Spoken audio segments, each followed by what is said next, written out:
Today in Texas, a Republican accused two black women with the Texas Water Development Board of participating in race-based hiring and offering contracts based on race. Now, his comments were not based in reality, as was later clarified in the hearing, so I'm not going to give them any attention. I'm not going to give him any attention. What I do want you to listen to is how Nicole Collier, a representative here in Texas, a black woman, I want you to hear how she defended these women. See, here's the thing. I'm tired of having to justify my blackness.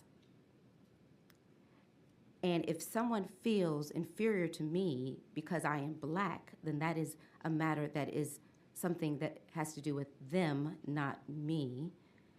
And to have to watch two black women have to defend 246 years of systemic racism, to try to defend the need to correct 246 years of systemic racism when we had slavery is offensive. It's offensive to me, and it's offensive to all black people.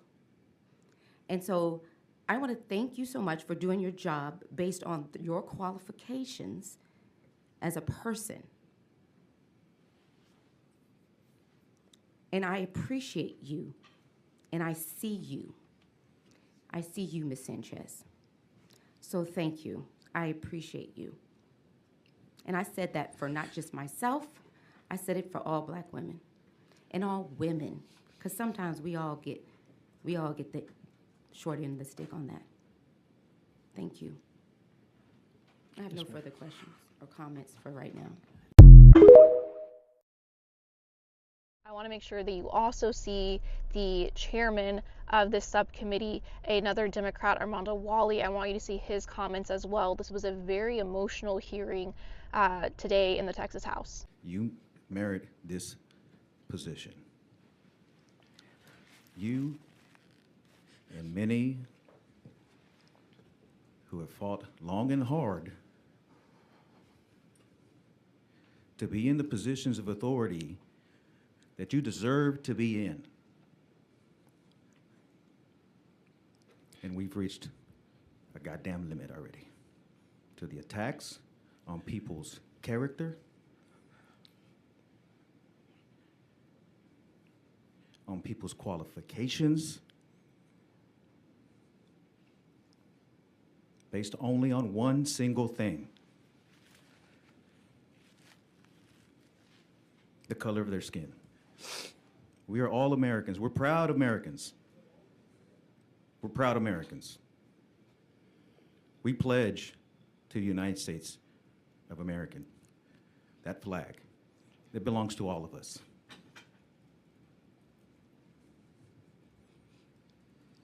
Thank you, But Mr. the Chairman. rhetoric, the comments, the innuendo, the attacks on people's character has to stop. Many of these public servants have earned the right to be in these positions. This must end. This must end. I'm proud of all of you that have come to this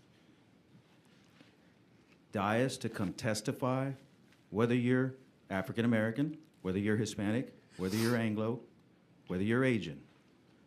We are proud of each and every one of you that comes before this committee. This committee, I respect everybody on this dais. I give every opportunity for folks to say what they need to say.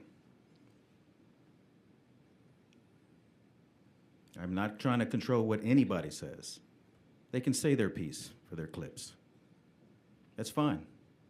But we will not, and I will not tolerate attacks on people's character. These are public servants. They do the best for the state of Texas. They try to do what's best for the state of Texas. And it must end. And I call on my colleagues to quit these attacks. I want you to listen to Chairwoman L'oreal Stepney of the Texas Water Development Board defend herself and her agency after a Republican falsely accused them of race-based hiring and offering contracts based on race. It was full of anti-diversity, equity, and inclusion rhetoric that we're seeing across the country. I want you to listen to her words, her qualifications, how she defended herself and her agency, but I also want you to know what a damn shame it is that we're in a moment that she felt like she had to. 33 years working for the state. 33 years.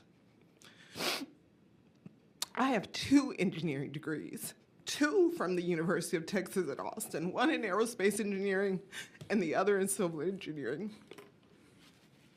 I have always been honored by the governor of Texas. It was a deep honor for me to be appointed to the board, to be confirmed by the Senate, to be appointed as chair. I've always been grateful to the governor, always. But what have I done? I have protected the drinking water supply of 31 million Texans. I've sat across the table from IBWC in Mexico and made sure they delivered water to Texas, not once as a principal negotiator, but over 11 years. The stuff they have going on now, a million acre feet behind, that didn't happen under my watch. It did not happen. Wastewater treatment facilities, I was responsible for issuing 600 of them a year. There's 3,500 in Texas. There's 7,000 drinking water facilities in Texas. It was my responsibility to make sure that they were done. They not only protected the environment, but they protected the economy of Texas. I sat across the table from EPA, from IBWC, from the U.S. Army Corps of Engineers, fighting the fight to make sure Texas was protected. Even when they agreed, I went to bat for Texas. And it has been my life's honor. My parents worked 7 days a week to send me to UT. My father is, he passed, is a Korean war veteran. And so it's my deep honor to serve as chair of the Texas Water Development Board. I am never this emotional. And I respect the legislature so much.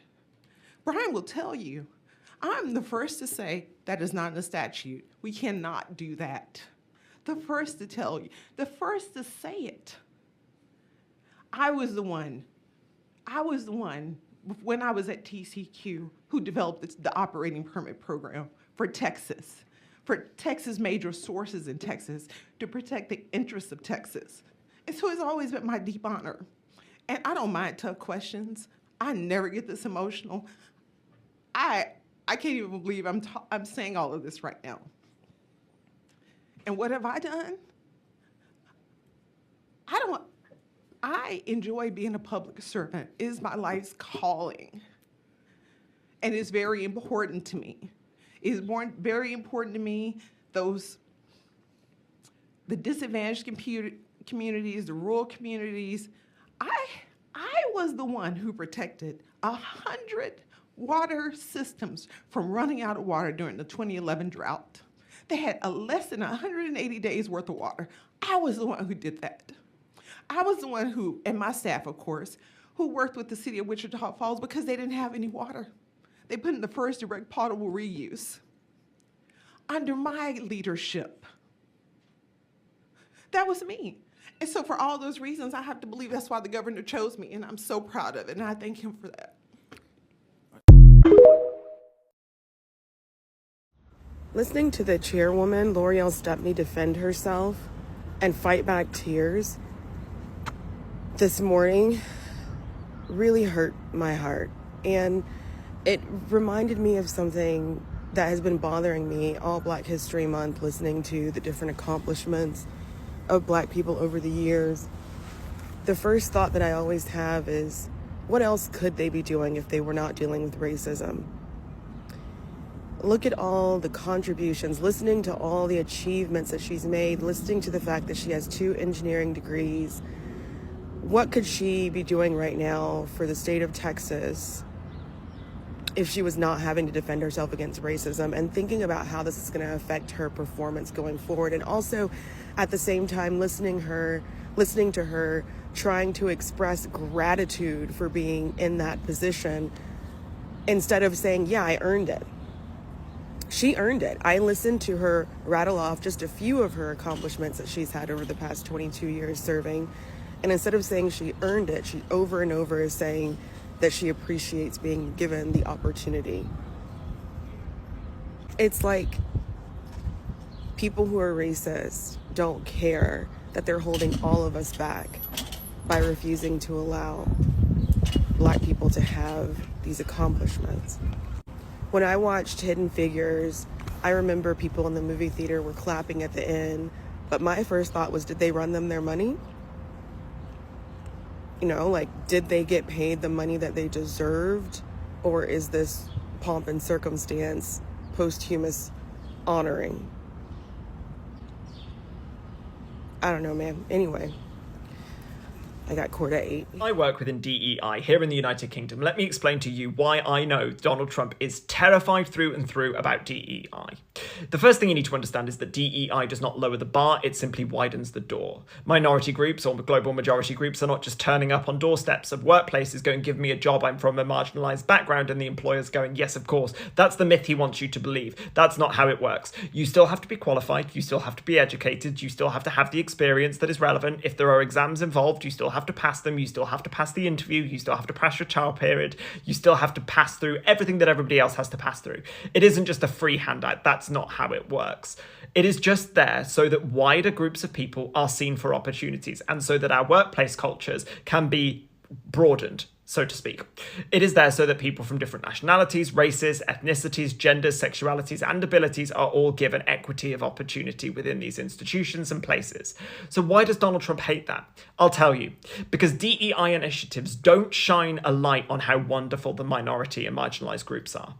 They shine a light on how incompetent and unqualified Donald Trump and his kin are. Because Donald Trump grew up in privilege, both socially and economically, all the way through his life. He has never, ever had a moment in his life without a silver spoon in his mouth. Same for Elon Musk, same for Nigel Farage. They're all the same. They were born into privilege and immense wealth, immense opportunity, immense connections, and absolute privilege through and through, so much so that they've been allowed to fail time and time and time again and bounce back off of that net of privilege. Donald Trump has never had a business that hasn't gone bankrupt, ever. That is not something that you can say for a lot of people, and yet look where he is. That is because of his privilege. It's not because he's good, it's not because he's intelligent, it's not because he's clever. Same for Elon Musk. It's not because he's intelligent. He didn't invent Tesla. He didn't invent Twitter. He's just rich. He's just privileged. He's just fortunate. So why do they hate DEI? I'll tell you, because these people, these marginalized people that DEI initiatives focus on, have not had that privilege, have not had that silver spoon in their mouth, have not grown up with absolute privilege and freedom, free passes, get out of jail free cards all the way through their lives. They've had to face adversity. They've had to face suppression. They've had to face oppression. They've had to be trodden down time and time again. And yet, on paper, they're still good. They're still very good. They're still very qualified. They're still very active. They're still very right for these positions. They're still incredibly adept in their jobs. That's the reason he's scared. It isn't because it's all woke and like we're giving jobs away. No, that's not how it works.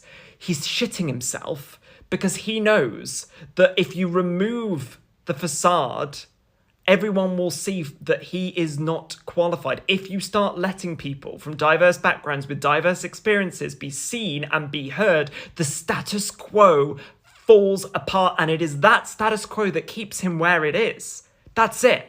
That is all that is propping him up. He's not qualified. He's not intelligent. He doesn't know what he's talking about. You know that just from watching a clip of him. It is privilege that keeps him in that position.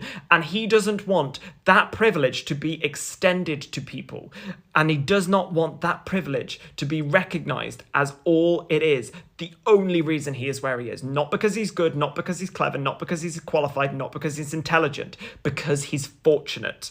And when unfortunate people who have been dealt a really crappy hand by this society and this status quo in life start coming into the interview room and you see that they are incredibly qualified on paper, it calls into question everything about this setup.